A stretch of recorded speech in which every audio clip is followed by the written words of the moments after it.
And Professor McCloskey, it's really a pleasure to have this opportunity to not so much to debate, but to talk about the ideas you espouse in your book, Why Liberalism Works.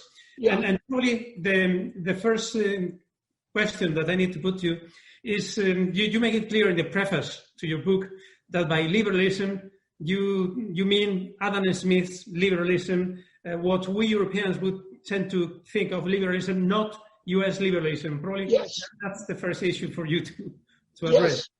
Yes, that's certainly true. It's strange how the word changed.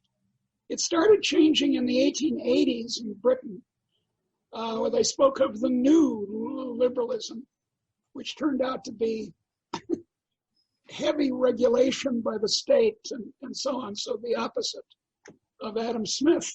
I always cross myself when as I say Adam Smith. He's a saint. So yes, and then by 1933 or so, liberalism in the United States had come to mean moderate democratic socialism, which is not liberalism. So we are going to talk here about essentially liberalism in Adam Smith's sense. And in that connection, I would like to emphasize and for you to elaborate on several concepts which repeatedly throughout your book you mentioned. The first one is the concept of the great enrichment, which took place in Europe in the 19th century and more recently in India and China. Also, right. Your idea that you don't like at all the term capitalism, and you rather replace it by innovism. In Spanish, innovismo, as the translator have rightly said. Could you explain to us a bit more? Well, it is, in order to get away from the ancient idea of a zero-sum economy, in which I, as an aristocrat, become rich by taking from you as a peasant, right? In order to get away from that, I think it's important for people to understand how amazingly large the increase in income per head has been since Adam Smith's time. Now, it's hard to believe this figure, but if you think about it slowly and carefully and start thinking of examples of it, it comes out to be about right. Your ancestors and mine, or to express it the other way, we, compared with our ancestors, are, hear this, 3,000% better off in material terms. What? 3,000%? A factor of 30? Huh? How can that be? I mean, people think of, well, maybe since 1800, there's, I don't know, been an increase of 100%, or, which would be a doubling, or even 200%, a tripling. And they say, well, most of it goes to the rich people. That's not true. It's a factor of 30. And it's mainly gone, so far as the standard of comfort is concerned, to poor people, like your ancestors and mine. So I call it the Great Enrichment. It's not the classic Industrial Revolution, which is a century-long episode between, say, 1750 and 1850, but it's the amazing increase since then. And all you have to do is kind of look around your room.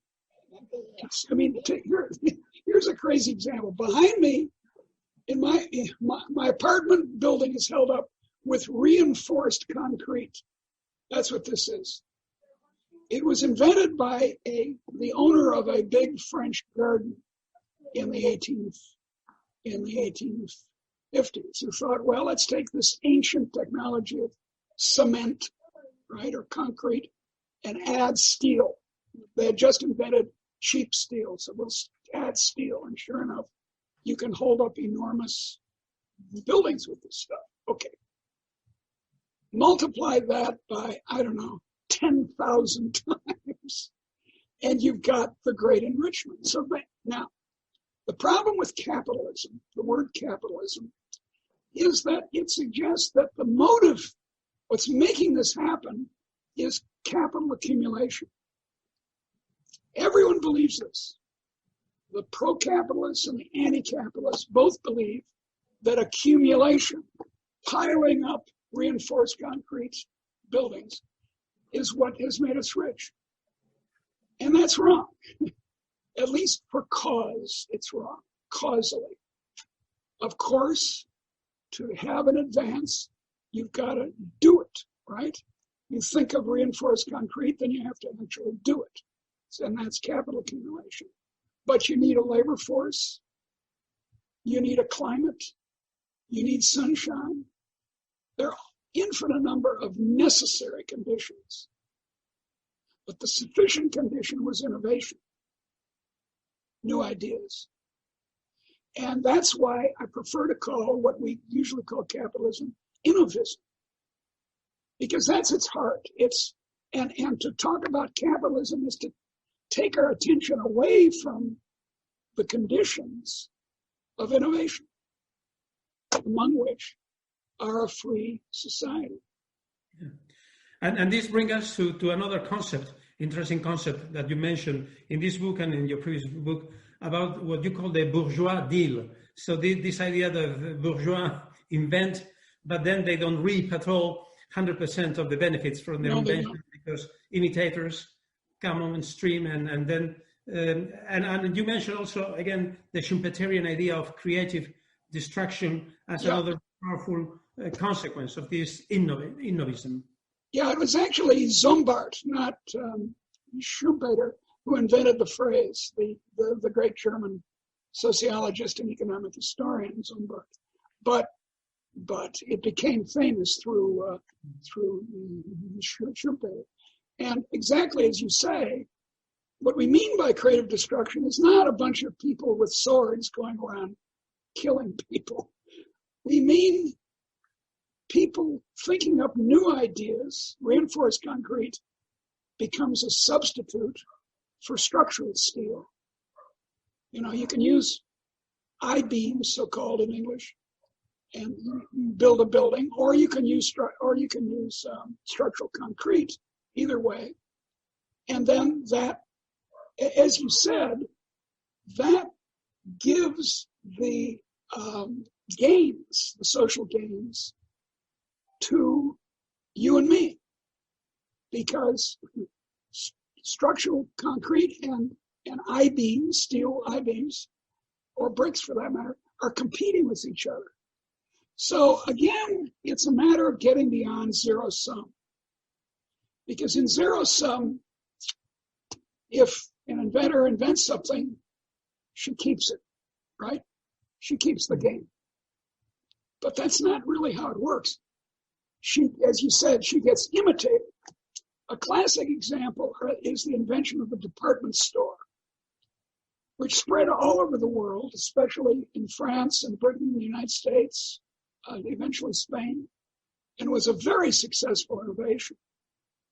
And small fortunes all over Spain and the United States were made by owning and starting a department store in the late 19th century or the early 20th century. But eventually people, so many department stores existed that the original idea, which was brilliant, the Bon Marché in Paris or Marshall Fields in Chicago. This was such a brilliant idea that everyone adopted it, and then it became routine, and you and I got the benefit. At the same time, don't you think that these days in some industries, the existence of network externalities, the fact that some products are more useful, more people use them, entrench some suppliers. I understand that, and we're on Zoom right now, which is an example of a network externality. So is the phone system 100 years ago. And we assumed 100 years ago that because there were network externalities, the telephone system needed to be owned by the state, right? And you may recall that that didn't work out very well. You know, yes, there might be externalities, network externalities and others, but you can't just immediately assume that the government will do a better job.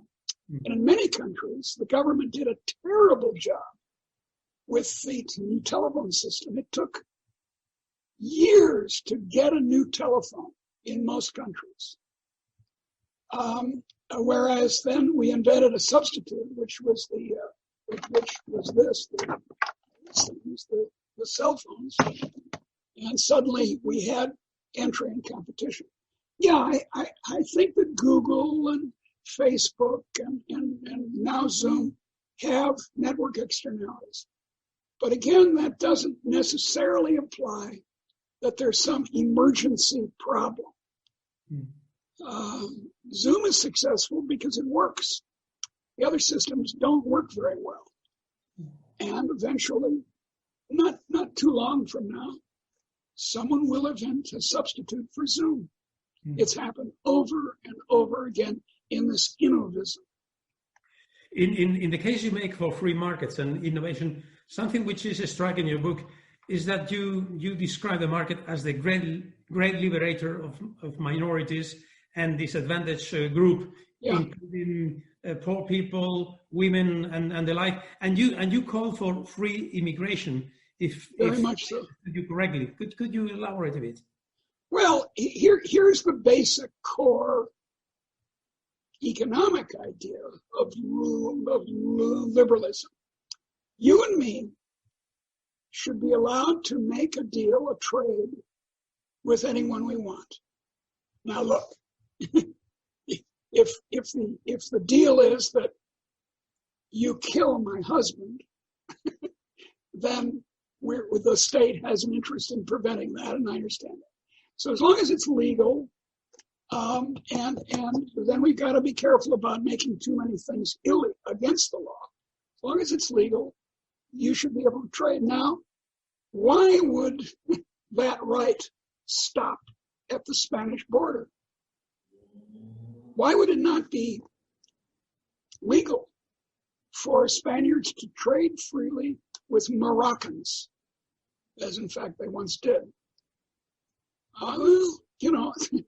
There's no principled objection as long as the idea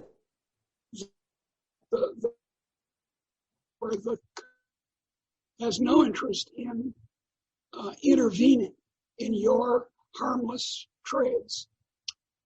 So that's the case for free trade, but the case for free immigration is exactly the same, because either you can trade with George in the United States in the goods market, or you can bring George to Spain, allow him to come to Spain and make whatever he does, do whatever he does there. And so it's this, I don't want to emphasize the free migration too much because it frightens people.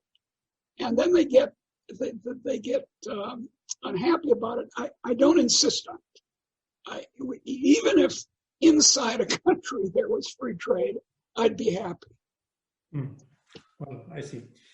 One of the funniest thing in your book is that you not only make a case for liberalism, but you also criticize strongly and lash out at what you call the leftist clerisy, in Spanish, clerecía, and what you describe as the slow socialists and the like. But at the same time, you mentioned that the fact that we grow up in families which are essentially socialist communities make us with a natural inclination towards socialism. Yeah, that's right. I think that's true. This hypothesis is easily testable. You could actually, sociologically, you could go out and find whether this is true or not. But I think modern children who grow up in a rich society like Spain or the United States often don't know what their father does at the office, whatever that is. And they don't, their ancestors worked when they were 14 years old. Most children, by law, most children do not work now. And so they don't grasp the economy easily. It's my experience as a teacher that my students who grew up on farms, say in Iowa, the state of Iowa, or grew up in a small business where they worked a little bit as children, understood economics very easily. They understood scarcity and the market and blah, blah, blah. And that's always going to be a problem because, as you said, the family must be a socialist enterprise. From each according to her abilities, to each according to his need. I mean, you wouldn't charge your children for lunch, make them work 10 hours a day to buy lunch. You can't do that. In fact, I was once a socialist, it's worth pointing out. So it's not as if I don't understand the attractions of socialism, but I grew up as the child of a Harvard professor, and I had no idea how the economy worked. And of course, very naturally, you end up with this zero-sum idea that, for example, that the one theory that a lot of people have, on both the left and right, especially on the left, is that the bosses have piles of gold in the back room. And the purpose is to struggle against the bosses and make them give some of the gold or all of it to us, to the poor people. And, the problem is that the bosses get their gold by selling stuff to us that pleases us. So there's a great fallacy here that you can demand, 6-week vacations and higher minimum wage and blah, blah, blah, endlessly. So, I don't know, yeah. I'm not just a liberal, I'm a Christian liberal. I believe we have an obligation to the poor. But my friends on the left and my friends on the right, I have friends in both camps, don't seem to understand that the real help to the poor came from comparatively, historically, leaving people alone to innovate. Yeah. No, I quite agree with you with the idea that even though we grew up in socialist communities, families, then the nation, as you say, the nation is not a family. This Hayekian idea that when you grow big, you need to organize. But let me point out to something which I see some minor contradiction in your book, because later on, when you talk about savings and fiscal policy, you quote Adam Smith again, and this famous sentence that what is prudence in the conduct of every private family can scarcely be folly in that of a great kingdom, which I understood as you arguing against anti-cyclical fiscal policy and making a comparison between families and nations. So I see a bit of contradiction here. Well, I'm not sure it's quite a contradiction because the family argument is a psychological hypothesis. Why we're always and increasingly going to have to argue against our children who say naively, let's try socialism, as though socialism was never tried in Cuba or in the Soviet Union or in Venezuela. Okay, so that's the psychological. But the modeling point that Smith is making is that a nation can be viewed as a family analytically, not as a psychological hypothesis, but analytically. And there I think he's correct. I think that just as you and I should be able to trade freely.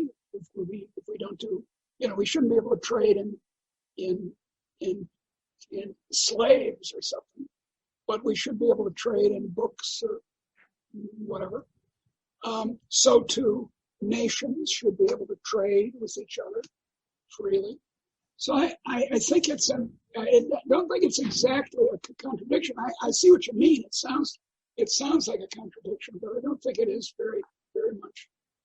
Because you express critical views about Keynesian ideas of expanding fiscal deficits and the like at a time when people insist on saving.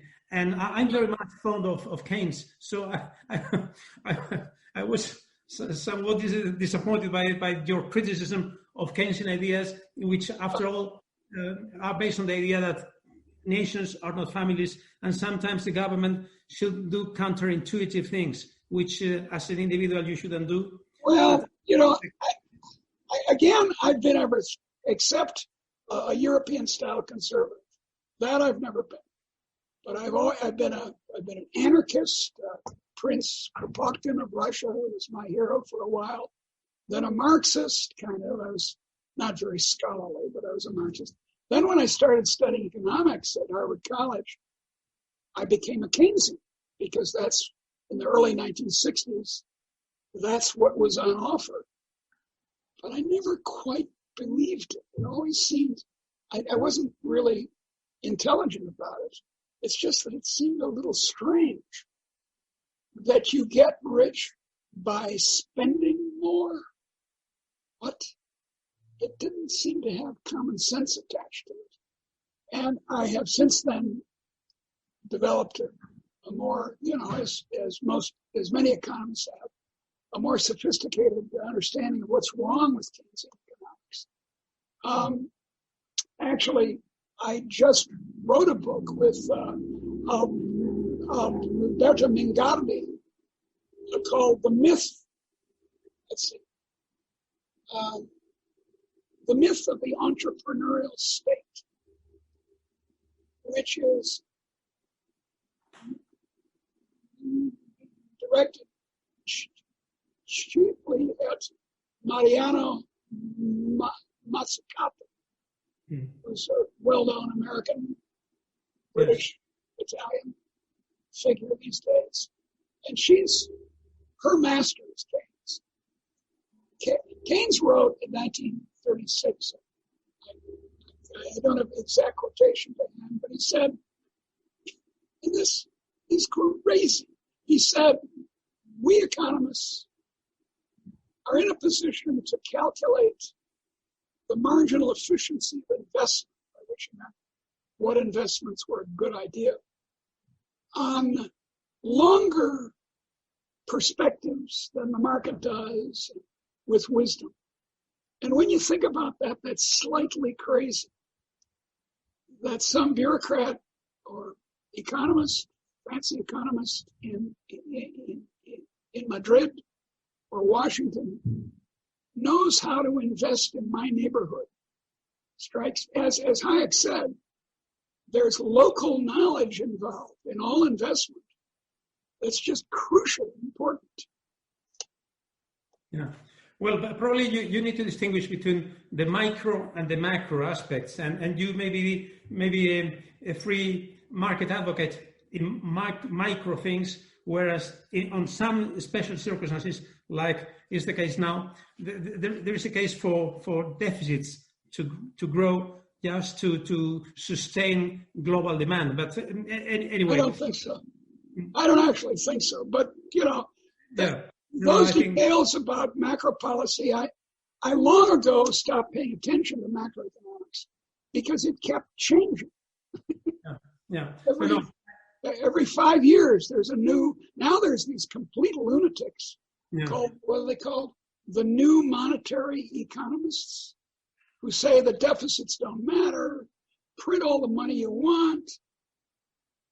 That's how to do it. And it's complete craziness, in my opinion. By the way, in this connection, to the extent that your thinking is pretty close to Hayek, to the Austrian, would you favor, as Hayek did, the denationalization of money and the creation of private currencies like, say, Libra, Facebook's Libra? Yeah, absolutely. I think that's wrong, but do you are in? Absolutely. Look, there's an interesting fact here. Milton Friedman, my colleague at the University of Chicago, believed in the nationalization of money, high-powered money. He believed there should be a state role in controlling the money supply. His son, David, who was a longtime friend of mine, and we were at Harvard College at about the same time and then in Harvard Graduate School, but he was in physics. I was merely in economics. David and I don't believe that. We think that money should be anything people want. They can make cowrie shells money or gold money or do whatever they want. And I see no role for a central bank. I think the central bank should be closed. I think people should, that those economists who work at them should go do something useful, etc. And then you would be happy for Libra to operate a parallel currency in the US and people being able to switch from dollars to Libra, from euros to Libra. If a long time ago, someone gave a speech like this at the University of Chicago and said, we ought to have a currency system that has a bundle of goods in it, right? And we should aim to stabilize that. And this was when I was an assistant professor. And I got up in the middle of being not a macroeconomist and very confused. I said, but how do you get people to hold it? And that's the problem. My macroeconomist colleagues came over and said, that's a good comment. I said, yeah, damn right it is. If we're going to go away from the dollar standard, which is the one we in effect have now, people have to want to hold whatever it is you're talking about, whether it's gold or Libra or, whatever. And again, it goes back to this kind of voluntaristic principle. I like to call liberalism adultism. It's the theory of a society of free adults. Whereas all other philosophies, political philosophies, and their corresponding economic philosophies are for children. To treat people like children, like people need to be supervised or whatever. So liberalism is adultism. Yes, that's true. But something which I miss in your book is some reference to game theory and prisoners' dilemmas, because we are all adults, but we interact with each other, and sometimes we may be tempted to act in an uncooperative way because we can trust the others. So there is sometimes a significant case for a collective action. But again, the implicit assumption in that kind of analysis, which is very common in economics, is that the collective actors, whoever they are, will do a better job than the people on the scene. And here I follow, what's her name? Esther, the winner of the Nobel Prize in 2008. Jean Tirole or Kahneman? Daniel? No, a woman. Esther. Yes. Anyway, she says in a very sort of womanly way, quite sensible actually, guys, if you have a problem of, say, the aquifer under Los Angeles that's starting to decline, if it declines too much, salt water comes in from the sea and wrecks the aquifer entirely. Maybe you can do it, and she studied this very carefully, by talking. Maybe you can solve the obvious prisoner's dilemma problem or the common pool problem by negotiation, by talking. You may not have to have the transcendent power of the state. And in any case, however it works out, in a way, we have to be realistic about human capacities. People in Madrid are not all wise. I think we all agree on that. And to say, well, there are externalities, here, think of it this way. The way you and I were taught economics, we spent a week on supply and demand curves and perfect competition.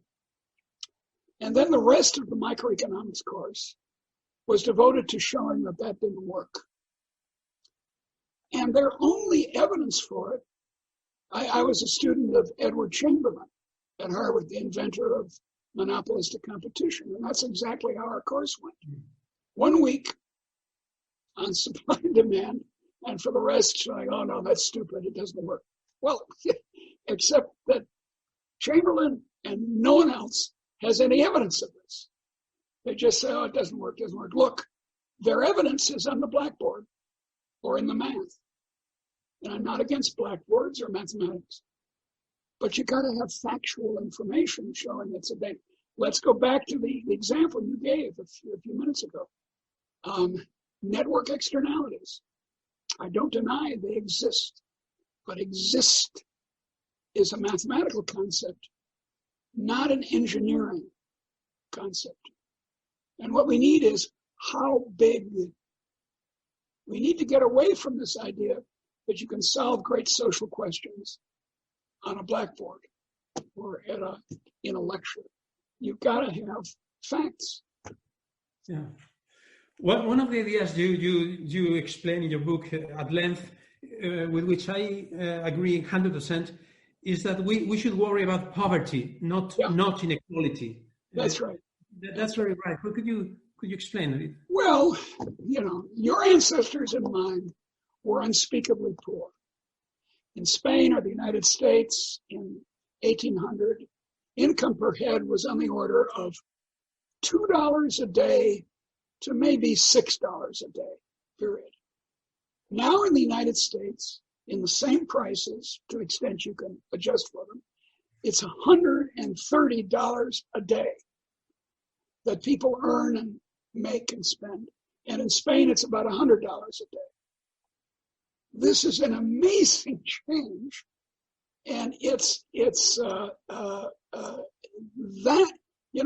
they say on the left, they're scornful of this liberal assertion that all boats rise as the sea rises. But, and I can see being kind of skeptical of it if they only rise a little bit. And you say, well, what's the big deal? But no, they're not rising a little bit. They're going they're by 3,000%. And look, I don't care how many chateau or diamond bracelets Liliane Bettencourt, the heiress to the L'Oreal cosmetics fortune, had. I think she's dead now. It doesn't bother me. Okay, she spent stupidly on a 7th chateau. Okay, what a dumb thing to do. But I'm okay. I'm doing pretty well. And the poorest people in our societies are doing so much better than they did under the old regime that we should stop worrying about this. I mean, look, there are 2 problems in the world: tyranny and poverty. Those are the real problems we face. If we solve those, if we get rid of the tyrants like Putin and so forth, and that'll solve the poverty problem, because without tyrants, people will innovate. And she is another stupid tyrant. And then we can solve the environmental problem, the problem of handicapped people, the problem of people who are poor because their parents were poor. We can solve those problems easily out of a 3,000% increase. I fully agree with you, but probably because we both of us are enlightened liberals. And you in your book criticize Robert Frank, who insists that we care about relative position with respect to others. And that's probably why people are so interested not only in poverty, but also in limiting equality. And in another topic that you rightly mentioned is what you describe as the nonsense of competitiveness, meaning that we should worry about the US or Europe losing ground to the others. Yeah. Well, on the competitiveness point, to put it in technical terms, what many people, not Bob Frank is a very good economist, but Bob, what's his name? The guy from Berkeley, and Neil Ferguson and lots of others, historians mainly. They worry about competitiveness, and what they're doing is confusing absolute advantage with comparative advantage. Of course, it's desirable that, I don't know, the Spanish railway system be improved, although I think you over-improved it with too many high-speed rail. But it's not, comparative advantage has nothing to do with absolute advantage. And I don't need to go into the details. But the problem with Robert Frank, the great economist at Cornell, problem with his notion of relative, our anxieties about the neighbors, keeping up with the Joneses, we say in English, is that it's silly. It's not true. I look around my room, and you can do the same, and say, I have 8,000 books. Do I have 8,000 books because that allows me to brag to other scholars that I own more books than they do? Umberto Eco, the late Italian intellectual, had a personal library of 30,000 books. And the naive journalist would say, have you read all these? He said, no. But it's the next book I read that might be the important one. And that's my attitude towards having 8,000 books. It's got nothing to do with how many books other scholars own. I don't care. If I could get along on, 30 books, I would. So it's a kind of a silly hypothesis, and encourages envy. What Bob Frank does is, what can you say? He honors envy as a purpose of social policy. And the trouble with envy, as Shakespeare said in a famous sonnet, is that it's insatiable. It can never be satisfied. Some women are more beautiful than I am. I mean, not too many, but some are. You're smarter than I am. You speak both Spanish and English. By the way, I'm trying to learn Spanish, but very slowly. I could go on envying people endlessly. And then how do I make you as stupid as I am? Let's have equality of IQ, of intelligence. Well, I know how to do it. Pound nails into your head until you are as stupid as I am. I mean, this is loco. This is insane. The smart, let's not indulge envy, which is a mortal sin. You're unfair with Frank and with all behavioral economists because you are yourself a very rational liberal. But the point they make, behavioral economists, including Daniel Kahneman and the like, is that we have biases and we care about our relative position in the pecking order. So that's the fact of life. That's psychology. No, I don't accept their evidence. Kahneman, as you know, although he got the Nobel Prize in economics, is nothing like an economist. Bob Frank should know better. But you know, as well as I do, that individual psychology is not the point of economics. The point of economics is how people interact. And they can be ignorant and make lots of mistakes and still achieve reasonable efficiency or innovism, right? If they have the right ideas, they roughly right ideas. Yeah. They don't have to be geniuses. Whereas I've had discussions, some of them quite angry, with behavioral economists. And I keep saying to them, so you're saying that if consumers are irrational, then the state should come in and fix it. And we're back to this problem that the state is not perfect. The guy who won, Bob Thaler, or Thaler as they say in German, Thaler, got the Nobel Prize, and I didn't know anything about his work, but I was asked to write a little article about it. So I read some of it, and I was really startled because he starts out, now hear the number, with the 240 cognitive biases that psychologists have discovered. Hear the number, 240. It's incredible that we can get across the room without killing ourselves. But okay, 240 biases.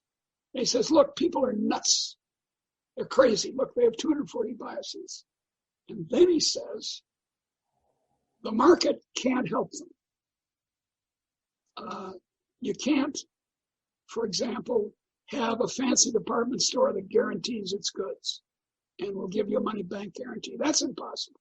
There's no solution to these biases, which is crazy. And then he says, therefore, the government should intervene and boss people around, nudge people, as he says. Well, I don't think any. There are three steps in that argument, all of which are wrong empirically. And in any case, we're social scientists, we economists. We don't need to redo individual psychology.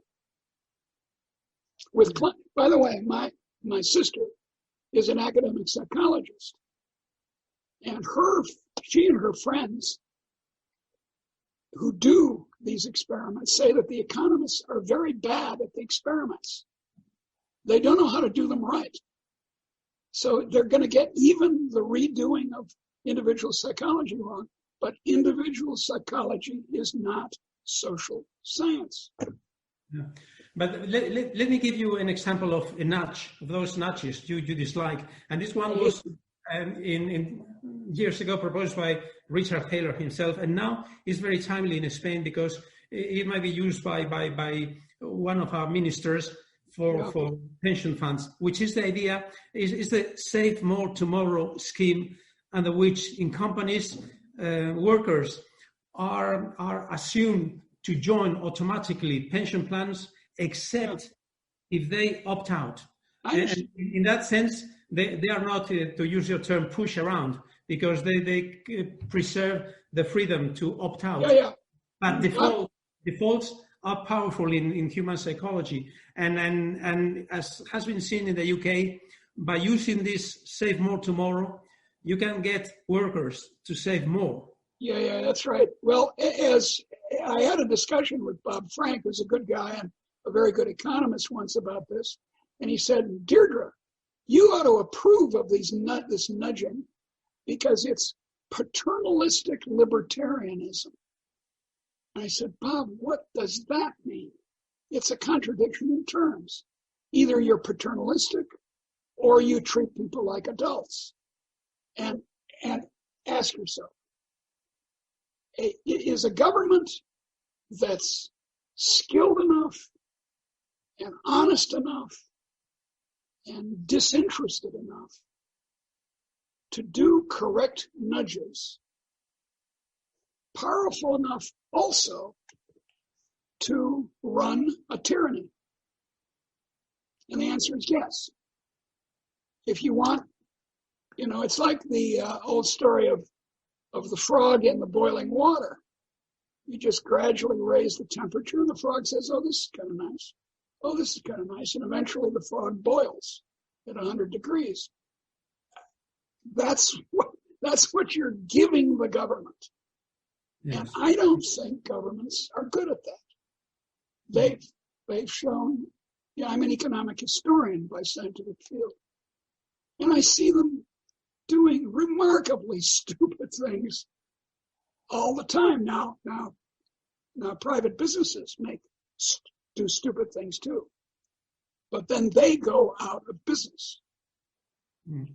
Whereas the government keeps wanting to say draft people instead of paying them. And it just keeps doing it. Yeah, actually, you argue in one of the chapter 10 that honest and competent governments are rare, which but you go as high as 90%. 90% of governments are corrupt or inept or whatever, and probably the percentage should be lower than 90%. Don't you think? Well, yeah, I think so too. And actually, in the first version of that calculation, Spain was the cutoff.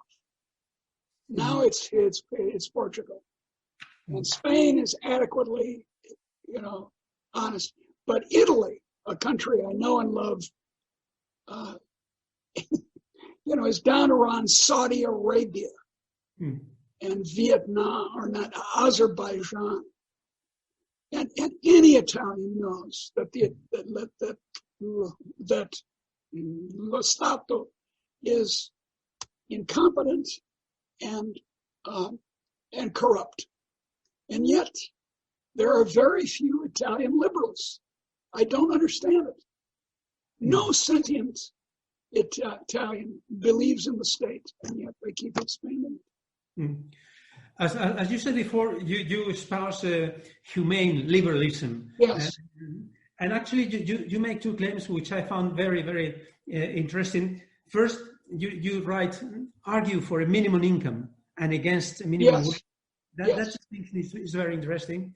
Yeah. And you also say that we should raise property taxes and reintroduce in the States inheritance taxes, which I found remarkable. But look, I'm not for rich people. I'm not for rich people. That's kind of the claim that our friends on the left and the right make about us liberals, who are actually not even on their scale. We're up somewhere above it. But anyway, I'm not for rich people. I want poor people to be better off. And one way to make them better off is to focus taxes on resources, to use the technical economics, that are inelastically supplied. Mm-hmm. If you have an income tax, people have an incentive to avoid it by changing the source of their income, or so it fits the code better, or not working or something. Whereas if you impose it on property and even on inheritance, it's long been understood in economics, and there's a great deal of empirical support for it, that the incentive effects, the messing with the economy is held to a minimum. This was the conviction of the first great American economist, Henry George, back 150 years ago. And it's Ricardo too, that you can tax the landlords with that, because land can't move. So you tax it. But that's, of course, what irritates people. So you get all these movements to abolish the property tax, but that means you have to put it on beer or income, or you have to put it somewhere. The worst of these taxes is the corporate income tax, which is an extremely bad tax, which actually my friend Alito Harberger claims that it falls on the workers. Yeah, but that's, I agree with you that property taxes and inheritance taxes are fine, and the tax base is really cannot move, and they are effective. But in Spain, for a liberal, that's quite unusual to. Well, that's because in the Hispanic world, I've noticed, and you can tell me more about it than I understand. The word liberal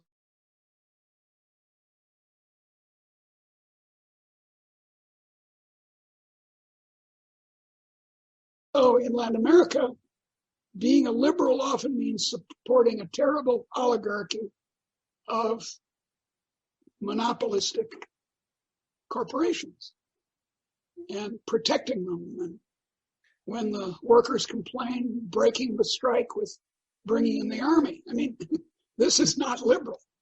Yeah. So I'm, as I said, I'm not a European conservative. Yes. Well, actually, you make a very interesting claim, which is that government protection mostly harm the poor, which is a very powerful view and has many consequences. By the way, I would recommend readers, and I myself having made a note of reading chapter 12 of the I Promessi Sposi of Alessandro Mazzoni, the betrothed of Novios. I had to read it in English, alas, but chapter 12 of I Promessi Sposi is a lesson in economics that everyone ought to read. And it says the government should not intervene in a famine. Now, this sounds crazy. Come on, the government's got to intervene. It's got to prevent those prices from going up and what's the word that people often use? Anyway, you mustn't allow the merchants of grain to make a fortune on this. But if you don't, you won't get new supplies of grain. And one of the interventions you disagree with is against the traffic on drugs. You literally write, true liberals oppose the war on drugs. Yeah, I do. Yeah, and I like the way they've done it in Portugal, where they, as I understand it, I'm not expert on it, but they've decriminalized practically everything. And the result has been that the number of drug addicts has not changed, but the number of criminals who are able to make a good living out of killing other criminals in the drug trade has fallen. Now, I think with that, as I said before, if you're going to allow free exchange, you got to stop, how can I say this, not approving of other people's consumption. One of the things I don't like about my friends on the left, and especially on the right, is their disdain, their kind of sneering, their disdainful attitude towards the consumption of other people. You know, if you want to eat Fritos and watch daytime TV all day, that's your choice. I'd rather you didn't.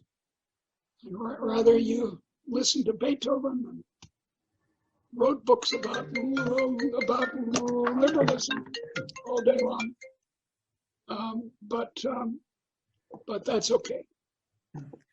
Let me, as we have only 10 minutes left by my counting, let me put you on the spot with issues which are very relevant these days. One is the COVID pandemic. And with respect to COVID, I would like to put to you three questions. First one is, were you against mandatory lockdowns to the extent that they could be seen as pushing people around? Then No, I was not. No. So I think that any rational liberal, now I have some libertarian friends who are not entirely rational about this, in my opinion. But anyway, a rational liberal, look, if Spain is invaded by France, you don't wait until they've conquered Catalonia and then say, well, maybe we ought to get together and resist the French invasion. Well, they've gotten to Madrid. Maybe you should wait until they get to somewhere else. No. As soon as they cross the border, if they can, considering the way you've changed the railways, stop them, right? A forest fire is the same way. If you wait until the forest fire is gigantic, then you're in real trouble. But if you jump on it, so my view early in the COVID epidemic was to do exactly what, very interestingly, the Western Pacific nations did, from New Zealand to South Korea. They jumped on it. They moved in quickly originally. suppressed it with a lockdown to the point at which if you look at the charts, it's quite extraordinary. Spain, France, and the United States are way up here, Italy, and these Western Pacific nations are down here with hardly any deaths and so on and so forth. That's the right way to do it. Yeah, and once the vaccine is widely available, in your view, could mandatory vaccination be required, or could people not vaccinated be subject to particular restrictions? Well, here it depends on the R, the intrinsic R of, as you know, the reproduction rate of the disease. The R for measles is about 16. Without vaccination or anything, one measles case infects 16 other people. Whereas the R for this novel coronavirus is at most about 2. That's bad enough, but it's only 2. In that case, so we have compulsory vaccination for measles. And as a liberal, I'm perfectly willing to send in the police into someone's house and forcefully vaccinate their children. Or you can do it in a more gentle way. You can say, you can't let your child into school until she's certified to have had a vaccine, a measles vaccine. But I don't think we'll need to do it with this particular one. Yeah. Let me talk also about climate change and the Paris Accord. And 2 questions. First, do you think that climate change is something which requires collective action or could be solved in the future by some technology? And in case there is a need for collective action, to what extent the US should go back to the Paris Accord under Joe Biden? Well, I want us to go back to the Paris Accord. I certainly do. The Paris Accord is just an accord. It hasn't, and it's international, so it hasn't got there's no policeman waiting to make France or the United States or Spain do what they promised to do. But on the other hand, I think from a moral point of view, it's highly desirable. I think global warming, which I worry about, is caused by human intervention. Wait a second, I have to answer this damn phone. Oh God, I wish people would leave me alone.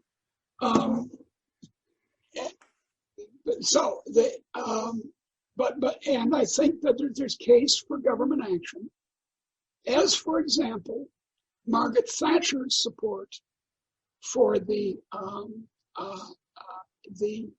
ban on hairspray, and then eventually air conditioning fluid that was causing a hole in the ozone layer. As a chemist, she believed it, and as a big user of hairspray, she knew that we could get rid of this.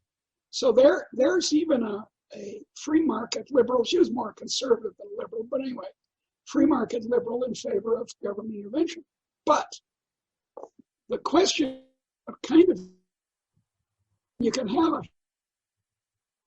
deep central plan, what to do in this part of the economy or that. Or you can have a light intervention such as a carbon tax, which, I'm in favor of, which will, I hate to use the word, but nudge people towards doing something about it. But my basic optimism about this is that we are developing technologies that can solve it. I go with this character, Landborg, the engineer from Denmark, who says, yes, global warming is caused by carbon, but let's try to think of ways that take care of it that don't involve, destroying Western civilization. The silly schoolgirl from Sweden who rode across the Atlantic and became people's guide. I mean, for God's sakes, a Swedish high school student is taken as the last word on what to do. And what she wants to do, and many of the people on the left do, is close down Western civilization. Well, that's nuts. That's terrible for poor people. Yeah. So I'm very emphatic about this. I want us to do it rational, sensible. Let me mention my last question, because we don't have much more time, is about relations between the US and China, and particularly Huawei. What do you think the approach taken by the Trump administration towards Huawei, of crippling the business of Huawei, has been the right one, or a liberal policy should allow all competitors to do as they wish without any restrictions? Nothing the Trump administration did, except a little bit of deregulation, was good. It was all tending in a fascist direction. Spanish people know what fascism means, and that's what Donald Trump is and wants to be. So no, I think it was very foolish. I think the fear about China is also foolish. I think that China's adventures in the South China Sea, we should oppose with military force, with the Navy. I think Xi Jinping's constant threat to invade Taiwan we should stop that right away and say, you do that, we're going to bomb you. We should be concerned about the Uyghurs and the Tibetans and the Hong Kongers. And I don't mind if we would stop trade with China entirely on account of these shocking abuses of human rights. I believe in liberty. And I believe for it in China too, a country that I know a little bit about. But this idea that China's rise is cause the decline of the West is more of this zero-sum thinking. It's the idea that if China gets better off, we're worse off. Now, how exactly are we worse off if they're sending us television sets or whatever? By the way, there's a racist component to it, which I object to very much. You're old enough to remember in the 1880s, the fear about Japan on exactly the same grounds. Now that's funny. If the Dutch or the Spaniards were successful in this way, no one would pay any attention to it. They say, oh, that's great. We get to trade with the Dutch and the Spaniards. But if it's people from East Asia, we say, the East Asian hordes are coming. Oh, that's terrible. And I think that's just awful. I don't think China is a big economic threat. If China wants to invest in stupid things like high-speed rail, it's done the same thing that Spain did on a much bigger scale. High-speed rail all over the country, which is loony for a poor country like that. Or if it wants to invest in the Belt and Road Initiative, do a railway across Central Asia, which is, from the economic point of view, equally stupid. If they want to invest in Africa, go ahead. Because the first time an African government doesn't like paying interest or profits to the Chinese, it can say, so sorry, this is our railway now. Yeah. Go away, va-via, you Chinese. And the Chinese will be able to do nothing about it. So there's no threat from China from that point of view. Something which struck me is a sentence by the former honorary chairman of Huawei, Mr. Ren, that said that the reason why Huawei is so far ahead of its competitors is that it's not a listed company. And that allowed the company to invest much more in research and development, whereas its competitors, Ericsson, Nokia, and the like, were forced by short-term capital markets to pay attention to dividends and the like. So it struck me because I am a former chairman of Spain Securities Commission. And I'm thinking that being non-listed is an advantage vis-a-vis. Well, you know, like you and I probably agree on this. Sometimes it's an advantage, sometimes it's not an advantage. My friend and colleague Ronald Coase, the great Nobeler and the economist, made this point. But sometimes it's an advantage to put your whatever it is, your supply of steel or your common stocks out in the marketplace, and sometimes it's an advantage to hold them closely. It as Ronald kept saying, and no one really got it. He kept saying, it depends. And George Stigler said, no, it doesn't depend. Capitalism always works perfectly. And Ronald said, well, you know, I don't know. Well, unfortunately, Professor McCloskey, we don't have much time. I really enjoy reading your book, and I have enjoyed even more just talking to you. And what probably is more important, when I read your book, I thought, well, I agree 80% with Professor McCloskey. Now I think we agree on probably 95%. Yes, that's all I need. There are a few issues, nudges, Libra, and prisoners' dilemmas and the like.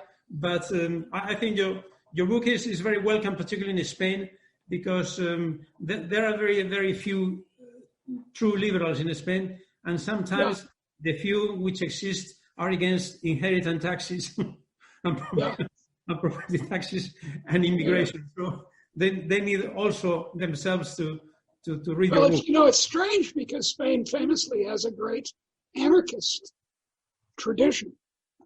And, you know, the anarchists, some of them at least, believe in markets.